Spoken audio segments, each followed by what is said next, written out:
Thank you. Is that working for the video guy? I talk loud, so I don't need it, but is that working for you? No. Yeah? No. Oh, I'll just have to talk louder. Pretend I'm yelling at the children. Not working? Yes, work. Oh, so I don't need to yell. Okay. Sorry. I wanted to be a physio. My cousin had became a quadriplegic when I was quite young, and I spent a lot of time in rehab hanging out with him, trying to make his days better. And I decided that it was life-breaking. I was going to be a physio. I was going to solve the world's problems and contribute everything to make people's lives well. And I did do that. And I worked in neurophysio, looking at patterns of normal movement and how people move, and then allowing replication of that for people to improve after they've had a stroke or a brain injury. And that was all great and well, but I wasn't very good at it. So I had to find a way of making physio work for me. And I went off and did primary school teaching and then decided I didn't like children. So I was in a bit of a bungle. So what I do now is I train adults. So I use all my primary school teaching skills to get my little darlings, and I train adults. And I work for a hospital equipment company, which in some ways, sort of my morals and ethics, I'm working for a sales company, but I'm really lucky I work for a good company where I do this. I give information to people so that they can make more logical choices. But also in regards to some of you, it might not be applicable, but understanding the concepts of mobility and powered mobility is really important, that foundation of knowledge, so that when you go to make a choice, you're an educated consumer and you're not just dictated to. Obviously, we know how hard it is to navigate health systems, and you've got to be empowered, and knowledge is that knowledge is power. So today, we are going to, if I can get this to work, to talk about powered mobility. The ability to access the world, to do what we want to do, and not be limited by physical natures is really, really important. And that might be through the use of walkers, it might be through the use of a commode in a bathroom, but our ability to be able to get out there and have the world's adventures the same as everybody else is really important. And that may be down to the importance of a wheelchair. So some of the slides I go through will be talking about facts, and when I talk about facts, I'm talking about clinical evidence, and that's studies. So studies can be done on anything. They have to be validated studies, so I could go off and use my physio skills and do a really terrible study, so it's got to be a validated study, and when we get the information from those and we extrapolate it, and we can come up with definitive facts that the majority of people are going to show or follow if we had the same scenario. So in regards to powered mobility, it increases the opportunity for participation in life. It builds self-confidence and self-esteem. It promotes interest in other forms of mobility. So mobility breeds mobility. The more you can do, the more you want to do. Promotes and builds independence in activities of daily living. Enhances the development of cognitive and perceptual skills. So part of our natural developmental stages is our brain is aligning as we're growing and learning. And being in a powered mobility chair and being able to still access and complete tasks really helps in the way in which the brain lays itself down for development. Powered mobility can be introduced anywhere throughout the lifespan, and it can be just as effective and just as advantageous no matter when that is, and it can be motivating and bring pleasure. Powered mobility traditionally was a final step when we couldn't achieve what we needed with other mobility devices, but that's sort of been switched around on its head a little bit now. You'll find in paediatrics, many powered wheelchairs are going to be the first choice rather than being the last choice. That's because we know now that the benefits of power allow for such a much better experience in those vulnerable years. There are several prerequisites of seating. So when we take into account, this doesn't just apply to powered mobility, it applies to mobility in general. There are a couple of criteria that we need to take into account. So you can also think of these in some regards, just in regards to any sitting, seat sitting, car sitting, any seating. We're just going to run through what these are in regards to achieving an ultimate sitting position. Our bodies by nature aren't designed to be seated for a period of time. So for those of you lucky enough to sit on your butts all day, we have to take into account some really important things in order to make that safe, comfortable, and allow it to be achieved. So the first is positioning. It's quite an obvious one. What is the position that we're going to put the person in? Well, when we put ourselves in a sitting position, there's going to be two factors that are going to determine how we position in the chair. We need to decide whether any of the postural deformities are fixed or flexible. If we have a deformity, a scoliosis that's fixed, we're going to accommodate that. So we're going to make sure that we're not sitting on one bottom cheek, not the other, because you'll have a lot of weight going through one bottom cheek, and that will lead to ongoing problems. If it's a flexible deformity, we need to make sure we can correct that as much as possible to ensure that we don't go into the cycle of creating of fixed deformities. Before a powered wheelchair or wheelchair assessment is done, we have what's called a mat evaluation. And it's where they evaluate, and they do an adapted mat evaluation in order to determine what the range of movement, flexibility, muscle length is like, so that can all be taken into account when you're looking at the final chair selection. In regards to position, there is an ideal position that our bodies biomechanically are best to go into. However, in saying that, every individual is different. So if somebody has shorter hamstrings, we're going to adapt that into the chair and change that position.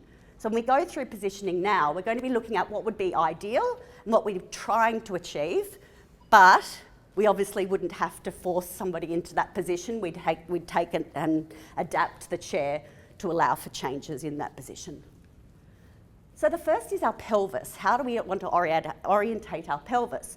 Well, we can have a forward rotating pelvis, or we could have a reverse rotating pelvis.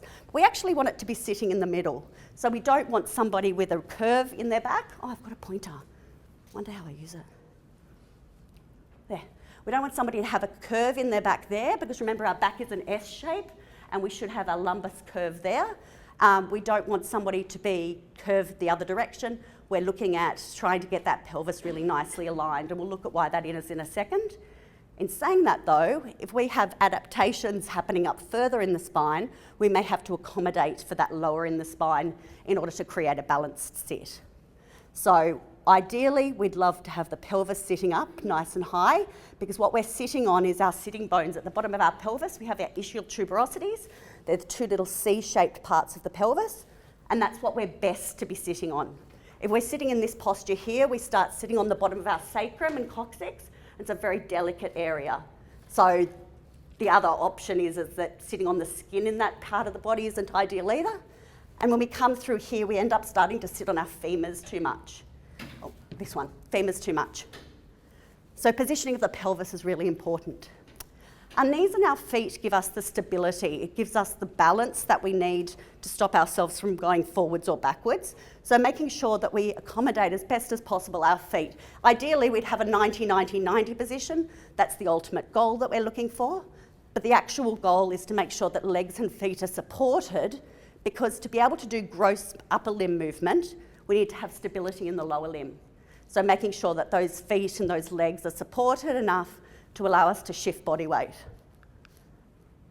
Trunk and body. The fit of a chair is really important.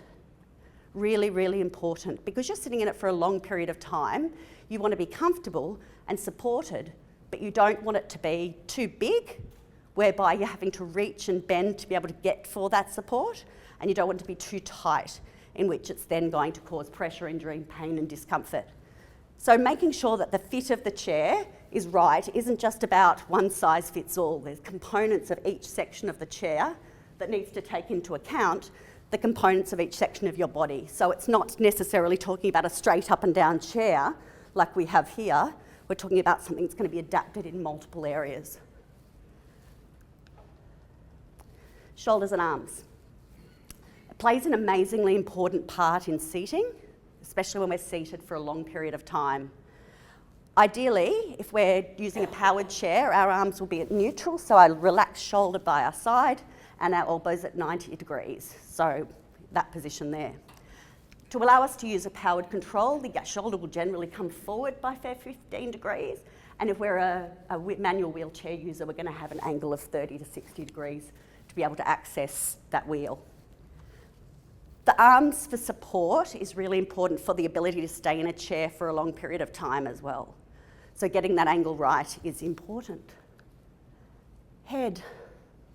Not everybody has a headrest on their chair. It does serve a really important benefit when we look at variation in a second. But when we're looking at head alignment, again, you're taking into account where the head sits naturally. So we want the head to be sitting naturally and be supported, especially if the chair's going to recline, but you don't want to be forcing the head into a position that it doesn't want to be as well. So if somebody has a slightly poked neck, we might not position the headrest right onto their head. We might take it back a couple of centimetres to allow for some movement backwards, so we don't want to be reinforcing that deformity. Ideally, we want to have it in midline, and we want to have the ability to rotate, which is be able to engage in the world. Stability. So if we put someone in the right position and we get all the fit and measurements of the chair right, what we have to then do is look at stability. How do we keep that person in the position that's ideal for them to be sitting in? The main thing that happens in a chair is slipping forward, especially if we don't have that great balance of our legs and we haven't got our feet in the ideal position to be able to stop that from happening. So trying to keep somebody's bottom right back in the chair. And for those of you who know what it's like to have a wheelchair, you know perfectly well when you're in the chair properly or not, whether your bottom's back far enough.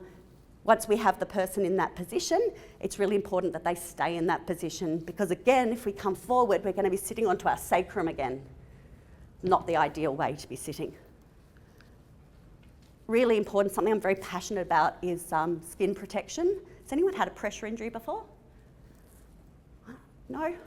I had a pressure injury after I gave birth to my child, after doing IVF and struggling to make this beautiful child, and it arrived in a swarm, and then they left me on the birthing bed for 24 hours almost, and like a lunatic coming up a physio, I don't know what came over me, I just lay there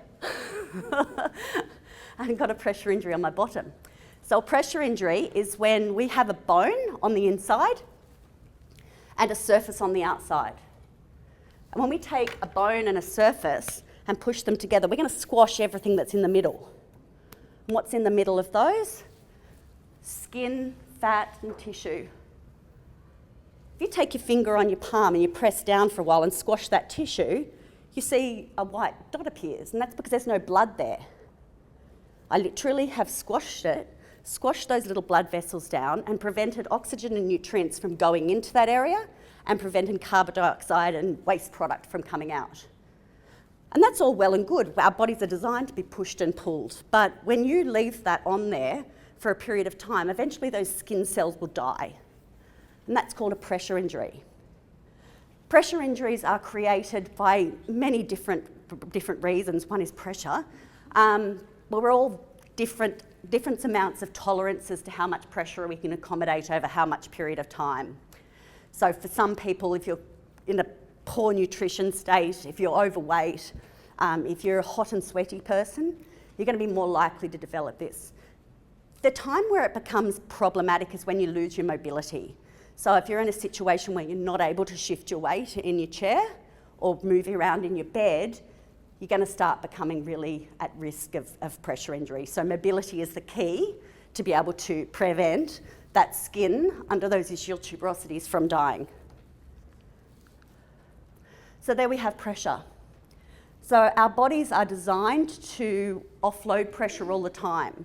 So in bed, we roll over, we do little shifting movements all the time, and then we'll do a great big gross movement and roll over, offloading all of that skin. And our bodies do that naturally. Whilst you're sitting in your chairs, you lean forward, you're leaning over on your left buttock, you've gone over to your right because you've crossed your legs, and we're constantly doing this in our cerebellum without having to think about it. It's just innate. Albeit when your bottom cheek gets sore, you're going to think about it and you're going to move. People who lose that ability to reshift that weight, you've just lifted your bottom up to, yeah. So we do a lot of different adaptive movements, and you build some of those in. So obviously it's not an innate natural thing to lift ourselves up our bottom that direction, but you've adapted that into your life to allow you to get away from this problem, so that flush of blood comes back through and the risk of that tissue dying now decreases. The other thing that causes pressure injury is called shear, and this is getting easier to demonstrate as I get older. If I press on the back of so I've got pressure, which is downwards, and then shear is where I push the skin in a direction And I'm not pushing my hand across. My hand's staying, but I'm getting puckering of my skin. So what's happening is under the layers of skin, I'm getting little tears down deeper through the skin. And that's called shear. Shear is when we're not positioned properly, when we start to shift, and that skin will stay, the bone will start shifting down. So they're the two biggest causes of pressure injury and skin damage, is pressure and shear.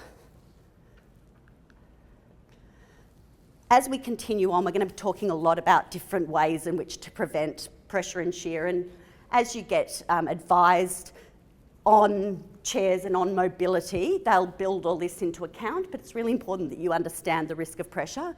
Once you have a pressure injury, it's never ever the same, because you end up with scar tissue, and scar tissue doesn't have collagen, and that leads to then more likely chance of that section breaking down. So pressure injury is a really important one. Okay, wheelchairs. Variation. Variation lends itself to this idea of pressure injury. It also lends itself to the nature of the way in which our bodies function. So, for example, in sitting, our bladder doesn't clean out the way that it should. It likes to be able to come up. When we're standing, our diaphragm's able to come really down really deep, so our lungs fill up all the way to the bottom. When we sit down, our organs push up, and our diaphragm doesn't do as great a job. Varying the way in which we sit or in which we are positioned is really important to allow for those bodily functions to all interact as best as they can. Variation in a wheelchair refers to the changing of posture. When you have to stay in a chair for a long period of time, the ability to be able to change posture using a tilt or a recline is a really important factor. It minimises the likelihood of slipping down the chair. It maximises the amount of time able to be spent in the chair, and it adds to the comfort level.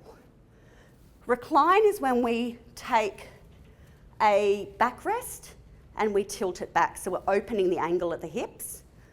Tilt in space is when we keep the 90 degrees of the hips and we bring the chair back. If we just tilt a chair this way, we're going to slide out of it. Okay? So we'd always do a tilt in space first, and then if we need to, we'll open up the angle of the hips. Science tells us lots of lovely things about tilting. And for those of you who don't have tilt in your chairs, you're obviously not going to have a little nap in them, because it makes for a really, really comfortable ride, and it allows for you to be able to not only relax, release, and have the blood flow back to your bottom, but it also means that you can add some stability. So by changing the position at which the chair is, it can stop you from sliding down. So, clinical research, what do we have to say about tilt and recline? This is a lovely area which is well investigated, and so we can have definitive angles which we know things work. So the first one is tilt when used alone, so tilt in space, which is the 90 degrees going back, must be greater than 25 degrees to achieve pressure relief and tissue perfusion, which is the reflowing of blood back in, at the ischial tuberosity. So the first lesson is that it must be greater than 25 degrees. The second is performing tilt with recline, so doing both of those functions together for a duration of 3 minutes is more effective than 1 minute. So we often used to say every hour have a minute reclined, gets your bottom all back in gear and you can come back up again, but we now know that a little bit of a longer duration than that is much more effective.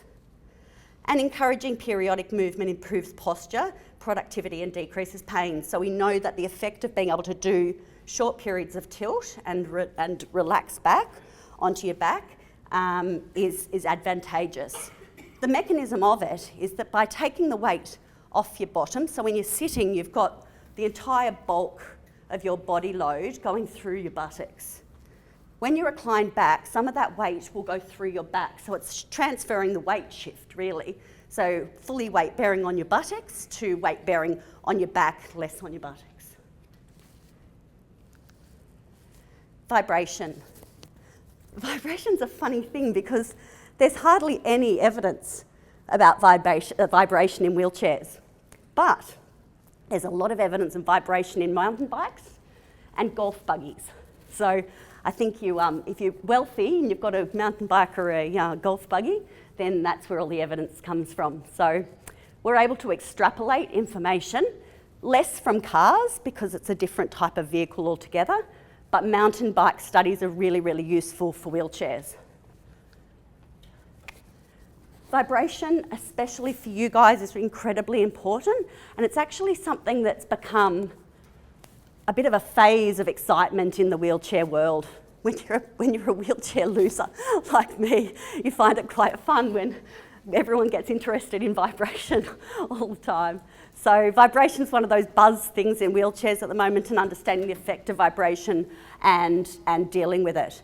And the reason being is that we now know that the impact of vibration on a wheelchair user is really adverse. Creates fatigue and discomfort, increases the risk of secondary injury, postural deformity, and undue body stress and force, has a negative effect on posture, leading to pain and musculoskeletal disorders. Increased sensitivity to vibration can come from other factors such as pain, tone, and fatigue. Loss of position during the course of the day makes from the vibration itself. As you can imagine, if you rattle something enough, it's going to change position. And increased risk of tissue breakdown. Minimising the exposure to vibration in a powered wheelchair is incredibly important, and it's a science that's really developing at the moment. I'm lucky enough to work with a brand of wheelchairs that's really spent a lot of money in suspension to deal with vibration. And lending itself to all of these is comfort and support. As we talked about before in regards to the fit of a wheelchair, if a wheelchair is even slightly too large, you're going to get the change in this posture here. When you get a change in posture, it's all great and well for one day, but when you adopt this posture for a period of time, your body will morph into that position, so we obviously don't want that. The second image here, because the armrests are too low, he's doing an adaptive posture in his upper body. And on the right, if somebody's tired and they're in a chair, they need to be able to rest. So if you're standing, you'll sit or you lie. If you're in a chair, you need to be able to use that variation within the chair to be able to rest, because gravity isn't your friend when you're sitting up at 90 degrees. The goal of it all, accessibility and function. Being able to attend to the hobbies and dreams and aspirations that we have whilst using a chair shouldn't be limited by the chair itself, because that's against the whole purpose of why we'd be using the chair in the first place. So having a chair that has the features that we need to allow us to access that world is incredibly important. And we know that in children, the ability for them to be able to access and participate in age-appropriate and meaningful activities has a major impact on their mental health as they continue in life. So being able to give them that opportunity as early as possible. Okay, more facts. So I'm back to my evidence, so I better read properly. So powered mobility in children, lots of information in regards to that for us. And as I said, power is a go-to now, because they know that the benefit on children of powered mobility is so high. Interestingly, learning to use a wheelchair triggers the same developmental parts of our brain as what does standard development milestones. So accessing a wheelchair, a powered wheelchair, stimulates the brain in the same way as learning to crawl. So they know that the importance of taking one type of mobility and using another form of mobility can be just as fantastic for developmental of the brain. It improves effectiveness and efficiency of movement, obviously, enhances independence and overall development, increases the amount of activity and the participation in those activities, reduces the risk of developing a passive dependent behaviour. And that's really, really important for kids. We also know by facts that the parents feel better seeing their children have a sense of control. And we know that it leads to an improved integration into hobbies, sports, education and employment. So if we take into account our goals for optimum seating, we then have to figure out how we put a chair together to allow for those parts to happen. So we're just going to look at some of the components that make up a powered wheelchair so that we can understand where those sections are where we get to make choice. So there's a lot of personal choice attached to it, and you want to be able to be empowered when you're at each stage of selecting a chair and what the advantages and disadvantages are. They're not all the same. It's like, what's it like, pram shopping or car shopping? Both the same. You want to add one thing, but you lose your aircon in the back. Yeah? You want a wider, softer seat belt? Well, your tow bar's just gone. You can't have it all. So you've got to find the right chair for you. And you're going to have such an intimate relationship with your chair, it has to be the right one. So I work with many brands of wheelchairs, but particularly I like this wheelchair, the TAIQ. So I'll probably just reference it a little bit as we go through. Position of the drive wheels. Been having a look around. We've got a nice mix of rear, front, and front wheel drive. And there's reasons behind why we choose each of these. One would be the turning circle. So when we have a central wheel drive, a mid-wheel drive, we're going to be able to turn on the spot. Whereas if we have a wheelchair, so looking forward with its front wheel drive, our turning circle is going to be quite large. And for the rear wheel drive, it's a medium size. Now, why is that important? It's important for access. Some people may be limited by space in their environment, so are forced into a mid-wheel drive. Some people, because of the balance of body weight, may need more support in the back, so will opt for a rear-wheel drive. And some people's homes will be designed in a way in which they're going to have to be able to navigate through a hallway and into a room, they're going to have one option or another.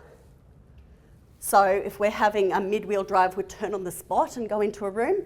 Front-wheel drive have to do a large turning circle to be able to get into the room, and a rear-wheel drive past the room and then turn to come back into it.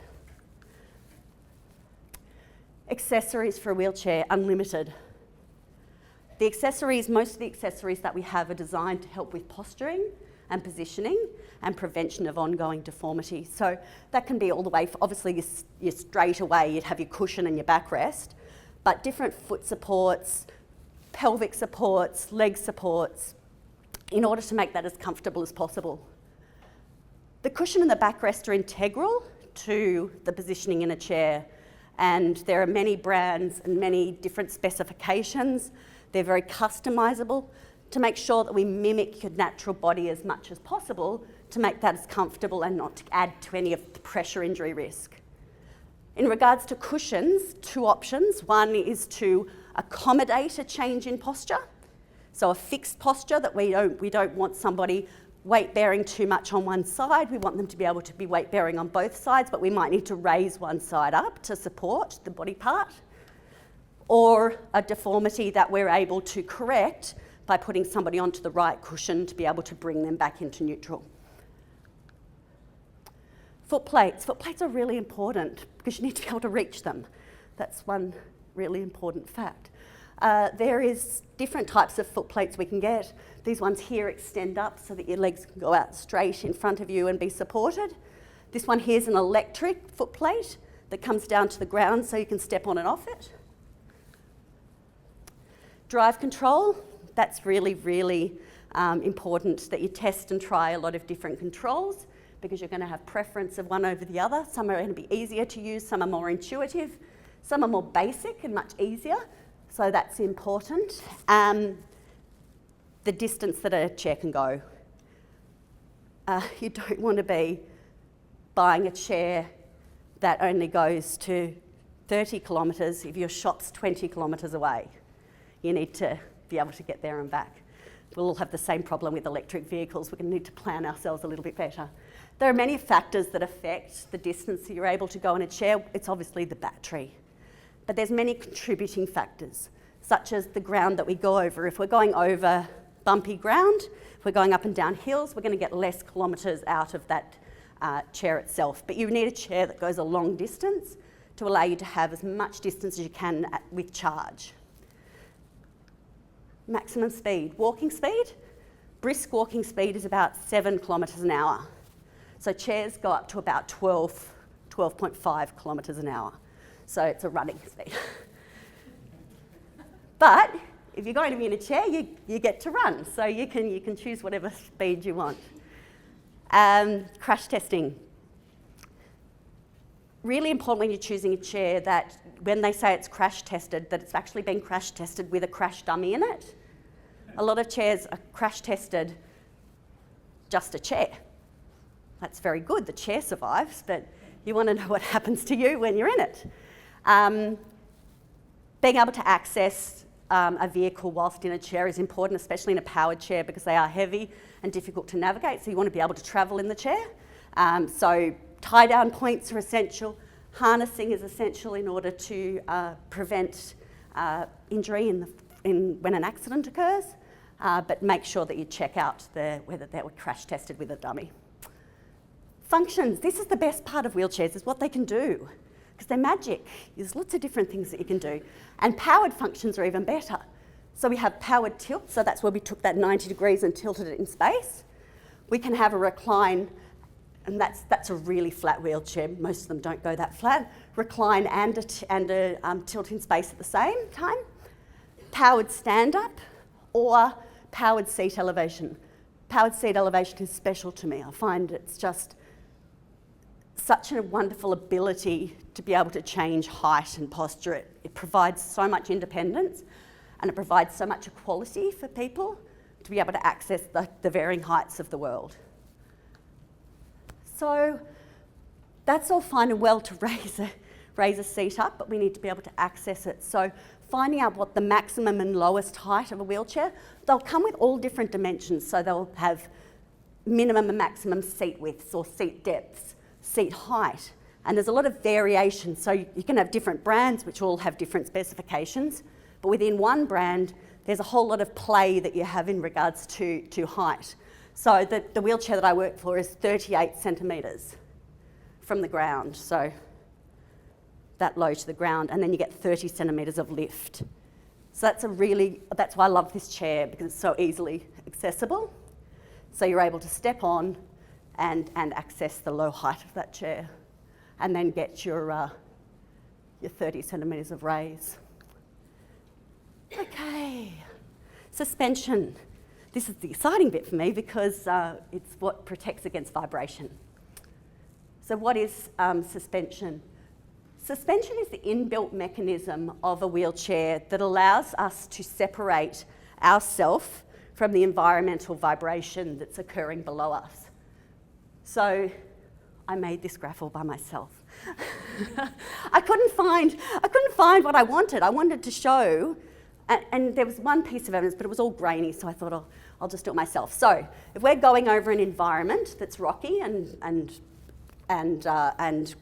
hilly, so we've got our wheels moving up and down, the nature of the wheels itself is going to absorb some of that vibration. So the material in which the wheels are made of and their size. So they're in two important factors. So your wheels are going to be going on this journey up and down, but what we're trying to do is isolate what's happening here and keep what's happening there as steady as possible.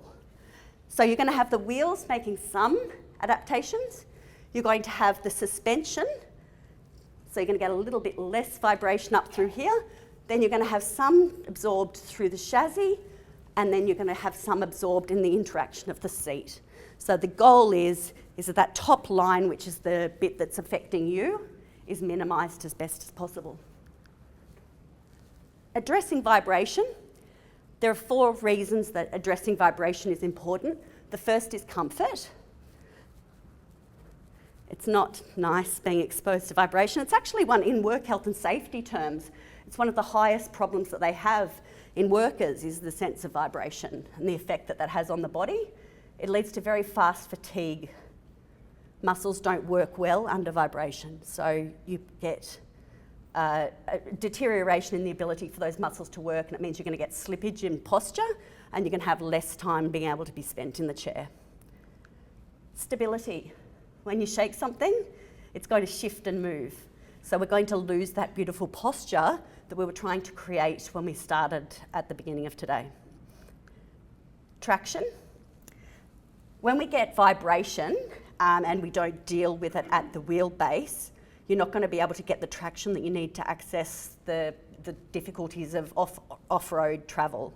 So to be able to use those variety of surfaces, we need to be able to minimise the vibration so that our wheels can keep spinning and we don't get snagged. And we want to reduce the force through our bodies. As I said before, the excessive stress of vibration plays a really big part in injury and in decreased ability to stay into a chair. And we obviously don't want any extra contributing factors to musculoskeletal disorders or deformities. Measuring up for a chair is really complex. So it's done with an OT, sometimes a physio, usually an OT, and an equipment provider. So you can see the number of measurements that need to be taken. And this is because this chair is going to be so independently set up for you, intimately set up for you. So the difference between the width of your shoulders versus the width of your waist is going to be really important. The difference between the height from your coccyx to the base of your scapula versus to the top of your head is going to be important because we're all different dimensions in all of those parts. So I just wanted to say thank you from Novis. We work in lots of different areas, obviously wheelchairs and specialised wheelchairs. Wheelchairs of this nature fall into what's called a complex rehabilitation space. So it's not off-the-rack style product, healthcare product. If you went to a commode and you were looking for a commode to transfer into in a bathroom that is not environmentally set up, then that's an off-the-rack product. But complex rehabilitation is a specialty that physios and OTs go into, and all they do all day is setting up wheelchairs for people's specialised needs. And that's because it has to be such a specialised area because the impact of getting it wrong is really, really high. The impact of it going wrong can lead to pressure injuries, poor mobility, loss of the ability to access life. So the point of the wheelchair is to grow and gain all of this benefit. And if you don't get something very simple right, you can end up destroying that altogether. So it's very, very easily gone wrong. So the power that you needed today was in the knowledge that you gain, in the friendships that you gain, the power of a wheelchair, the power of being able to go and access the world and to do that independently with happiness. Thank you. And I'll just play you this video because I love this little video. Anyone have any questions? Yes? Yeah, look, I couldn't agree with more. I guess, for me, mobility is anywhere I want. Yep. Faster than me, yeah. Yeah. And so, especially a power chair doesn't, Yep. in a way that kind of makes you feel like I've got a good power. You know, it really is such a big shift in the human chair. Yes. My question is, I guess, you've obviously educated children, but is there research that's been done around the benefits of this for adults? Absolutely, yeah. And can you maybe talk a little bit about that? Yeah, look, the benefit of, if you look at any evidence in regards to gaining of independence and gaining of control over your own destiny, that wouldn't even have to be just a wheelchair piece of evidence. Humans innately have a sense of adventure, so there's a couple of things as humans that we need to satisfy. One of them is togetherness. We like to cuddle. So cuddling and being close to people is one of the innate things that we like to do, but sense of adventure and control over ourselves is another innate need. So if we're going through life without satisfying that innate need, you're going to have long-term problems, just as people who don't connect with other people are going to. So in an adult population, a wheelchair is able to access employment, able to access hobbies, able to socialise. Without those things, the consequences psychologically are going to be really, really high. In regards to physically, obviously maximising what can be done with hands and what can be done in gross and fine motor skills is going to make a massive difference to somebody in order not only to maintain the ability to do those things, but to minimise the amount of structural deformity that we create whilst trying to do them. So I'm sure there's a million pieces of evidence on the benefits of mobility for adults, but it really would come back to that sense of control and independence, which we all deserve. If I could just add, I think psychologically, often as an adult, needs come to be difficult, whether it is whatever. Can you speak up, please, Andrew? Sorry, I think psychologically as an adult, Yep. when people get to a point where they need to start thinking about this, you cannot be saying giving up. Yeah. And I think it's, for me, that's the comment, when you said that paediatrics, you're kind of starting at Yeah. the power of the bed, and that means you're open to other modalities.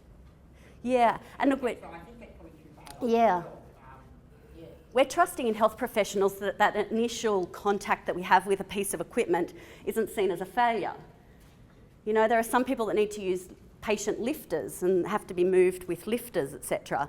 And often when that's introduced to them, it's a negative thing, and that will stay with people for the life. There's a lot of evidence in regards to communication and how our mouths can get us into a lot of trouble, and that's because when I'm presenting a wheelchair to someone, if it's not innately what I want for my life, then it will come with a negative bias attached to it from the beginning.